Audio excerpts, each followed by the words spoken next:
On the morning of the 22nd of May 2014, two sport utility vehicles carrying 5 assailants were driven into a busy street market in Ürümqi, the capital of China's Xinjiang Uyghur Autonomous Region. Up to a dozen explosives were thrown at shoppers from the windows of the SUVs. The SUVs crashed into shoppers, then collided with each other and exploded. 43 people were killed, including 4 of the assailants, and more than 90 wounded, making this the deadliest attack of the Xinjiang conflict. Background: on the 30th of April 2014, 2 suicide bombings killed 3 and injured 79, leaving a level of high security in the region and the train station where the attack occurred, like a fortress, with men bearing arms at ticket gates, multiple police trucks in the city, and checkpoints. The region had experienced a more volatile year leading up to the May bombings,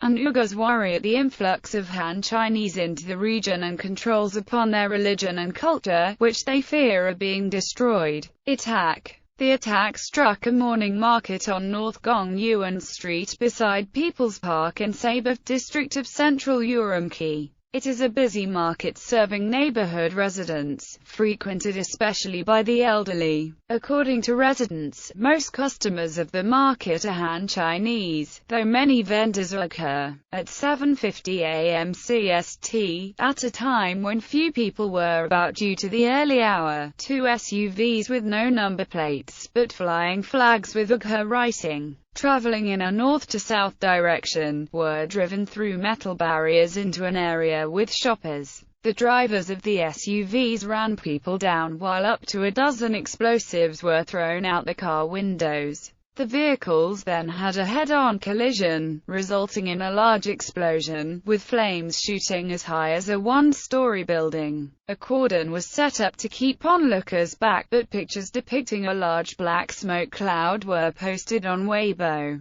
and images showed bodies lying on the floor and destroyed market stalls. Within 10 minutes, people began to transport the injured to hospitals. Police and more emergency service vehicles arrived in the following 30 minutes. Within a few hours, armed police and SWAT were patrolling the area, and photographers and videographers were forced to delete images and not to take new images. Paramilitary troops were also deployed, and with SWAT patrolled nearby streets. A day after the attack, Chinese state media reported that it was perpetrated by 5 suicide bombers. 43 people were killed, including 4 of the assailants, and more than 90 were wounded.